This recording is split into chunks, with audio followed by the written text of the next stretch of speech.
Friends నమస్తే అండి. Welcome to my channel. ఈరోజు మన రెసిపీ అనుకోని అతిథులు ఇంటికొచ్చినప్పుడైనా గానీ, ఏదైనా కిట్టి పార్టీ అయినా, ఈవినింగ్ స్నాక్స్ అప్పుడు చాలా టేస్టీగా స్నాక్స్ తీసుకోవాలి అన్నప్పుడు ఒక్కసారి ఇలా ట్రై చేసి చూడండి. వీటిని సొరకాయ గారెలు లేదా సొరకాయ అప్పాలు అంటారండి. వద్దు అన్న వాళ్ళు కూడా 4, 5 తింటారనమాట. చాలా టేస్టీగా ఉంటాయి. ఇంకెందుకండి ఆలస్యం, వీడియోలోకెళ్ళి ఆ ప్రాసెస్ ఏంటో చూసేద్దామా మరి? ముందుగా ఒక మిక్సీ జార్ తీసుకొని మీకు రుచికి అనుగుణంగా పచ్చిమిరపకాయలు తీసుకోండి. నేనైతే 9 పచ్చిమిరపకాయలు, పావు టీ స్పూన్ ఉప్పును కూడా వేసుకొని ఫైన్ పేస్ట్‌గా చేసుకొని ఇలా చేసుకున్న దాన్ని పక్కన పెట్టుకుందాము. తర్వాత ఒక పెద్ద సొరకాయని తీసుకుంటున్నానండి. ఈ సొరకాయలోని సగం పార్ట్ వరకు మాత్రమే తీసుకొని ఈ సొరకాయ గారెలకు వాడుకుంటున్నానన్నమాట. ఇది గ్రాముల్లో చెప్పాలంటే 400 గ్రాముల్లో ఉంటుంది. అంతేకాదు ఈ సొరకాయ అన్నది ముదురుగా ఉందనుకోండి, దీని మీద ఉన్నటువంటి తొక్క తీసేయాలి. అదే లేతగా ఉందనుకోండి, తొక్కతోనే వాడేసుకోవచ్చు అనమాట. నాకైతే లేతగానే ఉందండి. అందుకని పెద్ద హోల్స్ ఉన్నటువంటి గ్రేటర్‌ని తీసుకొని దాంతో గ్రేట్ చేసుకుంటున్నాను అనమాట. ఇలా గ్రేట్ చేసుకోవటం వల్ల చూడండి సొరకాయ తురుము అనేది ముక్కలు ముక్కలుగా వస్తుంది. అదే ఈ గ్రేట్ చేసుకునే దానిలోని చిన్న హోల్స్ ఉన్న దాంతో చేసుకున్నామనుకోండి, సొరకాయ తురుములా రాదండి, పేస్ట్‌లా వస్తుంది. అలా వచ్చిందనుకోండి సొరకాయ గారెలకి టేస్ట్ అన్నది అంత బాగోదనమాట. ఇలా తురుముకున్న దాన్ని ఇంట్లో ఏదో ఒక కప్పుతోని మనం కొలుచుకున్నామనుకోండి, తర్వాత దీనిలోకి బియ్యపు పిండి ఎంత వేసుకోవాలో తెలుస్తుందనమాట. నాకైతే 3 కప్పుల సొరకాయ తురుము వచ్చింది.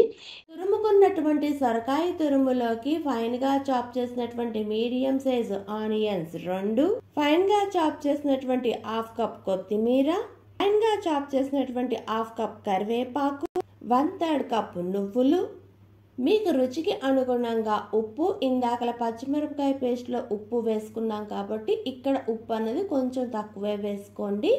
ఇలా వేసుకున్న అన్ని ఇంగ్రీడియంట్స్ బాగా కలిసేటట్టు కలుపుకోవాలి. ఇలా కలుపుకున్న తర్వాత దీనిలోకి మనం ముందుగా మిక్సీ పట్టుకున్నటువంటి పచ్చిమిరపకాయల పేస్ట్ని కూడా వేసుకుని అంతా బాగా కలిసేటట్టు కలుపుకోవాలండి. ఇలా కలుపుకున్న తర్వాత మనం ఏ కప్పుతో సొరకాయ తురుమును కొలుచుకున్నామో అదే కప్పుతోనే 3 కప్పుల పొడి బియ్యపు పిండి వేసుకొని అంతా బాగా కలిసేటట్టు కలుపుకోవాలండి. దీనిలోకి వాటర్ అన్నది ఇప్పుడు వేసుకోవద్దు. ఎందుకంటే సొరకాయ తురుములోనే ఆల్రెడీ వాటర్ ఉంటుంది కదా, అందుకని ఆ వాటర్తోనే ఇదంతా బాగా కలిసేటట్టు కలుపుకుందాము.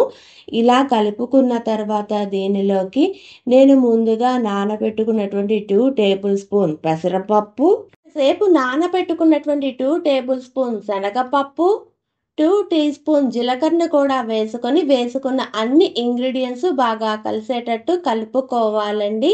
ఇలా కలుపుకున్న తర్వాత దీనిలోకి కొంచెం కొంచెం వాటర్ అన్నది యాడ్ చేసుకుంటూ కొంచెం సాఫ్ట్గా కలుపుకోవాలన్నమాట.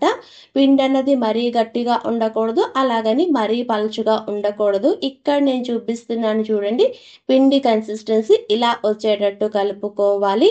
ఇలా కలుపుకున్న తర్వాత కొన్ని ఉండల్లా చేసుకున్నానండి. మిగతా పిండి మీద ఒక పొడి కూడా కప్పి పెట్టుకుంటున్నాను అనమాట. ప్లాస్టిక్ పేపర్ తీసుకుని దీనికి కొంచెం ఆయిల్ అన్నది గ్రీస్ చేసుకోవాలండి. ఇలా గ్రీస్ చేసుకున్న తర్వాత మనం ముందుగా రెడీ చేసుకున్నటువంటి సొరకాయ ఉండను ఒకటి పెట్టుకుని కొంచెం ఫ్లాట్గా చేసుకుని మధ్యలో హోల్ పెట్టుకోవాలన్నమాట. ఇలా సొరకాయ గారెలన్నీ చేసుకోవాలండి. ఇలా నేను గారెలు చేసుకుంటున్నప్పుడే వేరొక పక్కన పొయ్యి వెలిగించి పాన్ పెట్టుకొని డీప్ ఫ్రైకి సరిపడా ఆయిల్ పెట్టుకొని ఆయిల్ అన్నది బాగా వేడెక్కిన తర్వాత ఇది ఫ్లేమ్ అన్నది మీడియం టు హై ఫ్లేమ్ మధ్యలోనే పెట్టుకొని ఒక్కొక్క సొరకాయ గారిని వేసుకోవాలండి.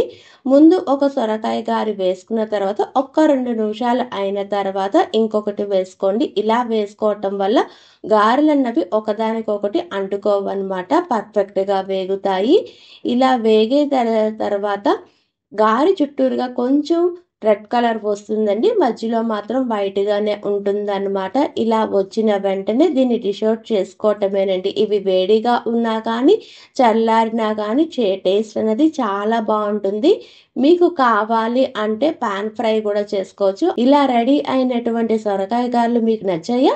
ఒక్కసారి మీరు కూడా ట్రై చేసి ఎలా వచ్చిందో ఆ ఫీడ్బ్యాక్ని కామెంట్ రూపంలో తెలియజేయండి. మీకు కానీ ఈ వీడియో నచ్చితే please like, share and subscribe. Thanks for watching.